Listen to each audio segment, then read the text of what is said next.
Welcome to the first vlog of 2012.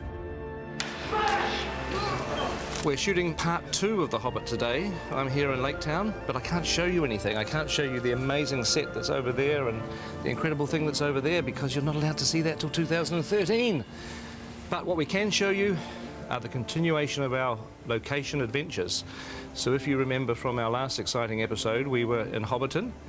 So let's pick it up from where we left off and travel around the rest of New Zealand. So we've just finished our first week on vacation. So it's goodbye to Hobbiton and hello to our next spot.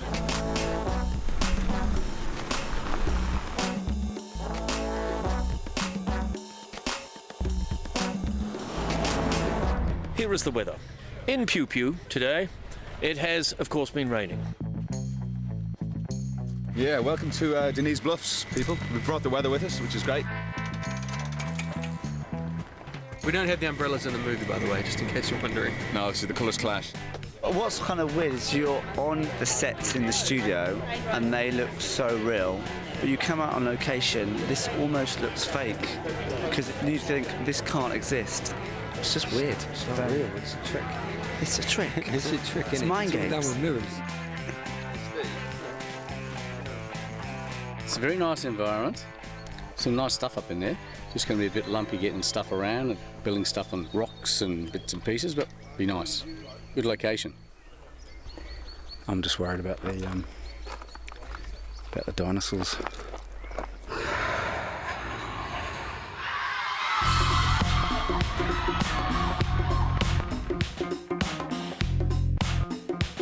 So here we are at the Turoa ski field on the flanks of Mount Ruapehu. This is the second oldest national park in the world.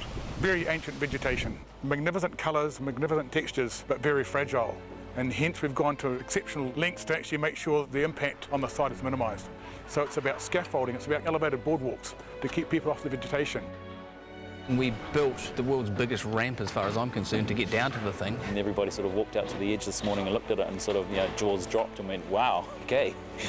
So that's how we get onto set today.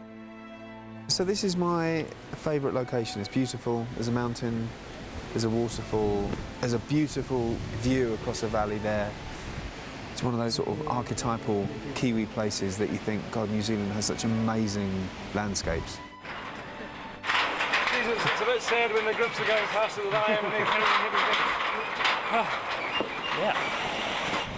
Andy SERKIS jumped in the icy cold stream to chase the fish as Dwalin about 12 years ago. Just over there.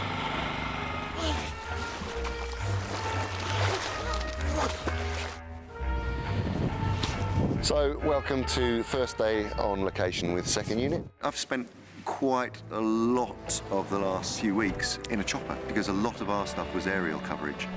We'd take off and choose our line and choose the way that we were going to shoot it and how we were going to reveal the landscapes. So we're using the space cam on all the aerial stuff on this show. This particular rig is set up for 3D. There's a chopper behind me, isn't there? The bonuses of being on second unit is that we do a lot of locations that are too tricky or time-consuming for main unit to go to. So a lot of our locations were helicopter-only access, so we got very, very good at loading in and out of choppers.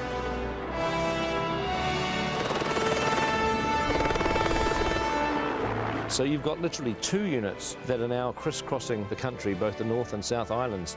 About halfway through our location shoot, first and second units met up, and it happened to be exactly halfway through the entire shoot, day 127, and we commemorated that with a hoodie, a halfway hoodie. But it's 127 days and it's 2 films. Now, I've got a 133-day Lord of the Rings jumper, which was for 3 films. Yes. So 133 days for 3 films and 127 days for 2 films. Yes, easily explained. How? Well, we're all 10 years older, so we're going a little slower. That's true. One of the challenges was showing PJ what we'd been up to. So every day I would then do a kind of an edit of the takes that we'd done and put them together and make some selects, and then that would be sent off to Pete. We are a long way from most of the infrastructure that we know and love, so we've had to rely on satellite technology to do all of our connectivity. These are the 3 dishes that we're setting up today to provide internet for the crew. We're providing wireless and internet. We've also got a separate setup that's up at the director's tent that's beaming in footage from second unit that basically takes the feed that's coming in from the cameras, compresses it, sends it over the internet all the way through down to Peter's tent. So far, we've probably used about 6 kilometres of cable on the job. I'm not sure where it's all gone, but we keep on ordering more of it.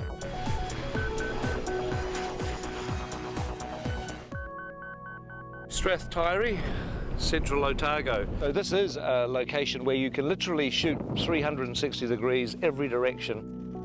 Had some incredible skies, what we'd call close encounters of the third kind skies. And where our skies are a little boring, because we've shot over 3 days, we'll probably replace them with these cool skies. I'd love to do that, get some real mood into it.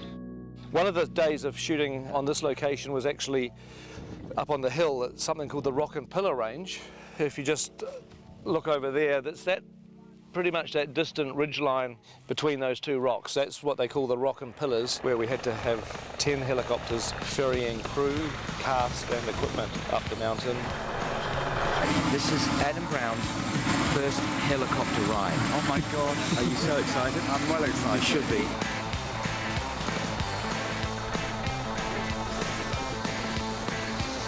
Yes. In! Oh, he's in! He's in! It's on video! And action! Amazing!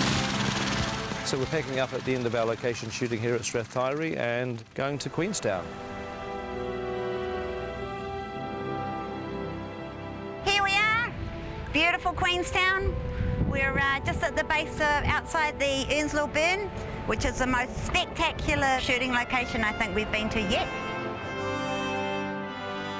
We're shortly going to do a rendition of The Hills Are Alive with the Sound of Music, starting with Mark Gabbardy's over there. So he's getting into his Maria position. There he is.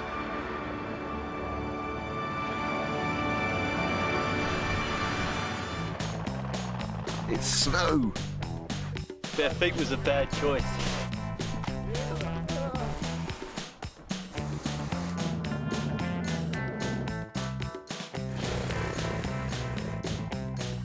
And we've been to Paradise before. That's where we shot a few scenes of Fellowship of the Ring, mainly, back in 1999. Lothlorien Forest, Boromir's death. The great thing about this job, you get to see beautiful, beautiful places like this. So you don't have to feel sorry for our actors leaving home for 7.5 weeks. We're very, very well looked after. The catering on this movie has been sensational. The numbers we were doing on location were between 300 and 400 until we got to Twizel. Then we were doing 570, 580 because we had quite a few extras there as well.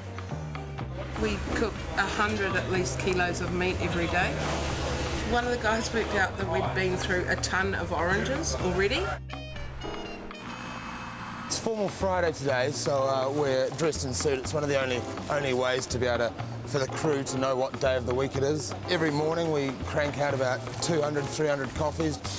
We're heading off to the hills to look after a crew of about 100 people who have all been choppered in up into the mountains. It being in the mountains, there's snow around, so it's cold. So obviously in formal dress, sometimes it's not practical. So as you can see here, Andrew has gone from a 3-piece to a 4-piece with the addition of a nice cozy puffer jacket. Because you can't always look good, sometimes you have to be sensible.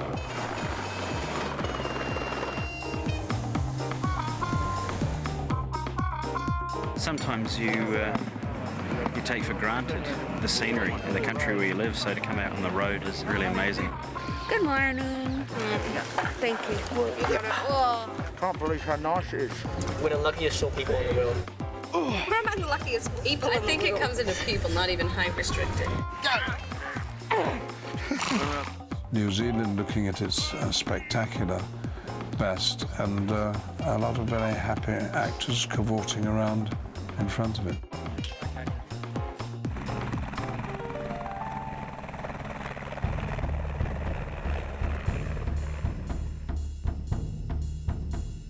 Braemar Station was pretty difficult working conditions for the cast and the crew because the tussock and the ground's very uneven. This is Matagauri, a New Zealand native kind of thorn bush, which is everywhere that you ever want to walk You can't just parade through the tussocks and the rocks and the pebbles without looking. You suddenly realise that being out of doors in Middle-earth can be a difficult business, particularly when there's a pack of forks or wargs. Dancers with wargs.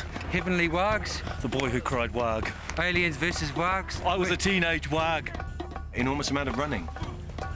Scene 88, I think, is actually going to be a third film. It'll be coming out between the first and the second. It's actually, for the most part, it's easier working inside a studio. But of course, you know, the studio doesn't have the incredible vistas, and that's what we were there for. 8 kilometres from Mount Cook, surrounded by the guys behind me. Unbelievable.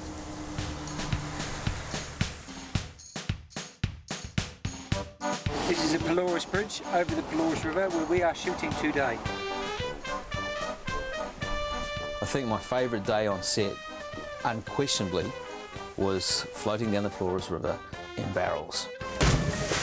Finally going to put our dwarves in barrels. It actually looks like fun. I'd do it myself if I wasn't busy doing other things. Oh my God! Today we're swinging over the river. We've got some dwarves coming down in barrels. Keep going, everybody. That's good. Yeah! That was way cool, and if they ever make that a ride at any of the Warner Brothers movie worlds, lifetime pass, please. While we were at Pelorus, our location shooting came to a pretty dramatic end because the police arrived and said they were about to issue a severe weather warning. Okay, we need to shoot, please. It's raining. We need to get going. B-marker. And I've never seen a crew pack up their gear so quickly.